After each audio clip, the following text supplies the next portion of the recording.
세무사 기장 언제부터 맡겨야 할까라는 주제로 한번 이야기 나눠보려고 하는데요.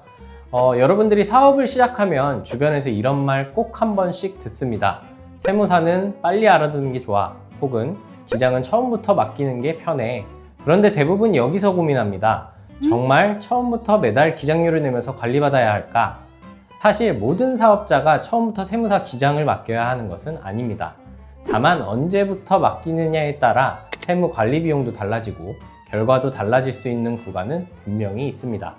2026년도에 사업을 시작한 분들은 개업 첫 해라 직전 연도 매출이 없기 때문에 간편장부 대상자에 해당합니다. 그래서 많은 분들이 이렇게 생각합니다. 그럼 기장은 아직 안 맡겨도 되겠네? 맞는 말일 수 있습니다. 하지만 간편장부 대상자가 기장을 맡기지 말아야 된다. 이게 정확한 건 아닙니다.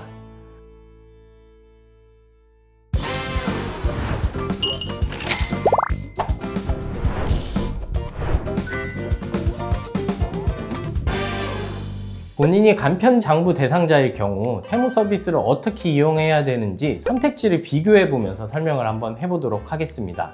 첫 번째로 처음 개업을 해서 세무관리 비용으로 많이 지출을 안 하려는 분들이 보통 많죠. 이런 경우 세무 서비스를 신고대리만 맡기는 경우들이 많습니다. 신고대리란 부가가치세 신고 연 2회, 종합소득세 신고 연 1회 정도로 단건으로 이렇게 서비스를 이용하는 분들을 말합니다. 이때는 장부는 본인이 정리하거나 최소한의 자료만 전달해서 간편하게 장부를 만들어서 신고를 하는 거고요. 흔히 말하는 신고만 맡긴다는 형태가 여기에 해당됩니다. 두 번째는 우리가 계속 얘기하고 있는 기장을 맡기는 경우입니다. 이걸 다시 세법적인 용어로 풀어 말하면 복식부기로 장부를 작성하는 경우에 해당됩니다. 이 경우에는 매달 장부 작성을 하고 매달 기장료 12개월 지출, 그리고 종합소득세 때 조정료라는 신고 비용을 별도로 지출하면서 장부를 관리를 받는 건데요. 간편장부 대상자가 이용하는 신고대리 서비스에 비해 관리 범위와 깊이가 완전히 다르다고 보시면 될 것 같습니다. 이 두 가지 방법의 차이는 물론 세무관리 비용 차이입니다. 구조적으로만 보면 신고대리만 맡기는 경우 대비 기장을 맡기면 연간 비용이 적게는 2배, 많게는 3배 이상 차이 납니다. 이건 분명한 사실입니다. 그럼 간편장부 대상자라면 본인이 비용만 놓고 보면 기장을 맡기는 선택이 비효율적으로 보일 수 있습니다. 하지만 반드시 그러하지 않은 이유에 대해서 설명을 한번 들어보겠습니다. 먼저 정확히 짚고 갈 사실, 간편장부 대 복식부기 법적으로 큰 차이는 없습니다. 좀 의외죠? 하지만 저는 이 부분을 좀 말씀드리려고 합니다. 간편장부 대상자가 간편장부로 신고하든 복식부기로 신고하든 세법상 기본 구조는 동일합니다. 한 3가지 정도로 얘기를 할 수 있을 것 같은데요. 첫 번째입니다. 2월 결손금 공제기간인데요. 결손금이 많이 쌓일수록 뭔가 나중에 써먹을 수 있다는 거는 어느 정도 들어보셨을 텐데요. 이 부분은 간편장부든 복식부기든 2월 결손금 공제기간이 동일하게 15년이 적용된다는 점에서 같다고 볼 수 있습니다. 그리고 많은 분들이 오해하시는 것이 복식부기로 하는 경우에는 뭔가 세율이 달라질 것 같다라고 생각하실 수 있는데, 어떻게 장부를 작성을 하더라도 종합소득세율은 같이 적용을 받습니다. 즉 누진세율 구조는 동일하다고 볼 수 있습니다. 마지막으로 필요경비 인정 기준입니다. 실제로 발생한 비용은 장부 형식과 관계없이 사업상 경비면 필요경비로 인정된다는 점에서 차이점이 없다라고 볼 수 있습니다. 정리해서 말씀드리자면 간편장부 대상자가 신고대리만 이용한다고 해서 법적으로 불리해지는 것은 아닙니다. 이렇게 많은 말씀을 드렸지만 그럼에도 불구하고 사업자가 복식부기를 선택하는 이유, 즉 기장을 맡기는 이유는 법이 아니라 현실과 혜택에서 생깁니다. 혜택에 대해서 한번 살펴볼까요? 첫 번째는 기장세 공제라는 제도입니다. 간편장부 대상자가 세무사 사무실에 맡겨서 복식부기로 신고를 성실히 하면 나오는 세액의 20%를 세액공제 시켜줍니다. 연체대 100만 원 한도이고요. 실제 세금에서 바로 차감되기 때문에 기장료 내는 것에 대한 일부를 상쇄하는 효과를 볼 수 있습니다. 두 번째는 처음에 사업을 했을 때는 결손금이 좀 쌓일 수 있죠.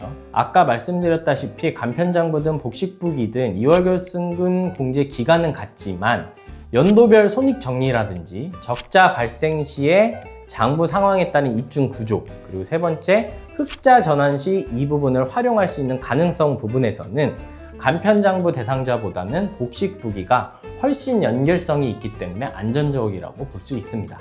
세 번째는 사업관리 관점에서 말씀을 드려볼 수 있을 것 같습니다. 사업장의 매출은 늘었는데 왜 돈이 안 났는지, 혹은 이익률이 정상인지, 아니면 우리 회사가 규모가 커져도 버틸 수 있는 구조인지, 이런 것들을 한눈에 볼 수 있는 것들이 아무래도 간편장부로 작성된 장부보다는 복식부기 장부로서 좀 더 명확히 드러난다라고 볼 수 있고요. 즉, 복식부기는 신고용 장부가 아니라 사업 관리 도구로서 훨씬 유용하게 쓸 수 있다는 점을 말씀드릴 수 있습니다. 그리고 마지막으로는 가장 중요한 내용입니다. 사업을 하시는 데 있어서 자기 돈으로 계속 하실 수도 있지만 외부 자금 유치가 필요한 경우들이 있습니다. 즉, 금융이나 정책자금, 혹은 기업의 신용 같은 데의 대응 부분에서는 복식부기가 훨씬 유리합니다. 왜냐하면 대부분 대출, 보증, 정책자금, 투자 같은 데에서는 기관들마다 기업에게 돈을 빌려주거나 투자할 때 결국에는 재무제표를 봅니다. 재무제표는 복식부기로 작성된 재무현황표, 즉 재무상태표나 손익계산서 등을 말합니다. 다시 말해서 복식부기 장부는 이 사람들에게 우리 회사가 어떤 상태인지를 보여줄 수 있는 정확한 자료고, 이 복식부기 장부 하나로도 사업자의 신뢰도를 더 키울 수 있다는 점에서 굉장히 중요하다고 볼 수 있겠습니다. 지금까지 장부 작성 의무에 따라 어떻게 세무신고를 맡겨야 하는지에 대해서 말씀을 드려봤습니다. 하지만 이와는 별개로 또 알아야 될 점이 있으실 것 같아요. 첫 번째로는 그럼 법인 사업자는 어떻게 되느냐? 제가 이전까지는 개인 사업자를 계속 이야기를 드렸거든요. 법인 사업자는 무조건 복식부기 의무자입니다.